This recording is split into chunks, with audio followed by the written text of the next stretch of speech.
Hello বন্ধুরা, দেখুন আমরা ওই যে নবদ্বীপ মায়াপুরে যাই, যে ইস্কনের মন্দির, ওটা দেখবার জন্যই আমরা বাঙালিরা যাই। কিন্তু এটা আমেরিকার ট্রাস্টে করা, বুঝেছেন। আসল যে নবদ্বীপের শ্রী চৈতন্যদেবের যে মন্দির, সেটা ভেতরের দিকে আছে, সেটা অনুন্নত হয়েই আছে। অনেকে জানেই না ভেতরে নবদ্বীপের আসল মূর্তি মানে মন্দির আছে সেটা।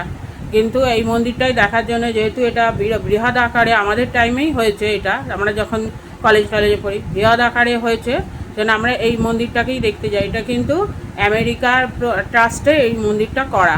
আর এখানে দান দান যাই করুন, আমার মানে এইটা বেশিরভাগ আমেরিকায় যায়।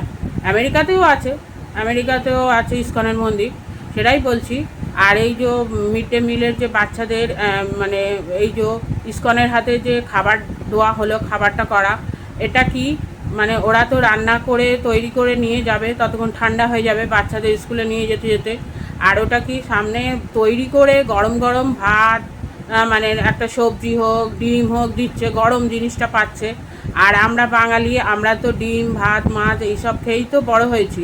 আমরা নিরামিষ খাবো কেন? আমরা কি অবাঙালিরা দেখবেন মাছ মাংস খায় না। অবাঙালিরা মানে ওই যে নিরামিষ আছে, নিরামিষ। আমরা তো বাঙালি, আমরা তো ডিম মাছ মাংস খাবো। আর হচ্ছে বাচ্চারা ওই ডিম, গ্রামের দিকের বাচ্চারাই ডিম খাওয়ার জন্যই স্কুলে যায়। পড়াশোনা হয়তো করে কি করে না, কিন্তু ওই খাবার জন্যই যায়। হ্যাঁ, গরম গরম ভাত ডিম তরকারি পাবে বলে হাতে করে অনেকে ডিম ভাত খেলো না, ডিমটা হাতে করে নিয়ে নেয়। সেই জন্য বলছি, আমাদের ডিম ডিম মাছ এইসবগুলো রাখা ভালো। আমরা বাঙালি যেহেতু, আমরা তীর্থস্থানে যখন বেড়াতে যাই বড়রা, তখন বলি কি খাবারের মেনুতে আছে, মাছ আছে কি মাংস আছে না ডিম আছে, এইগুলো আমরা বলি। মানে যখন যাই ট্যুরিস্টদের সঙ্গে, এইগুলো খাবারের তালিকা একটা, হ্যাঁ, বহাল তবিয়াতে একটা তালিকা থাকলে তবে যাই, সেটাই বলছি। আর বাচ্চাগুলোর সোয়াবিনের একটা প্যাকেটের দাম কত বলুন, আর একটা ডিমের দাম কত? আমরা তো বাঙালি, আমরা তো আমিষ ভোজি।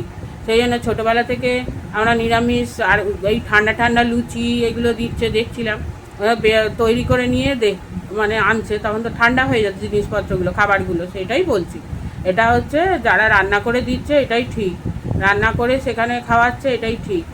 আর এটা শহরের স্কুলগুলোতে করেছে, দেখা যাক গ্রামের স্কুলগুলোতে রান্না করে খাওয়াতো, ওটা আর থাকে কি না দেখা যাক। আর এই সব ইস্কনের বেশিরভাগই এইসব টাকা পয়সা এগুলো বেশিরভাগই আমেরিকা থেকেই আসে।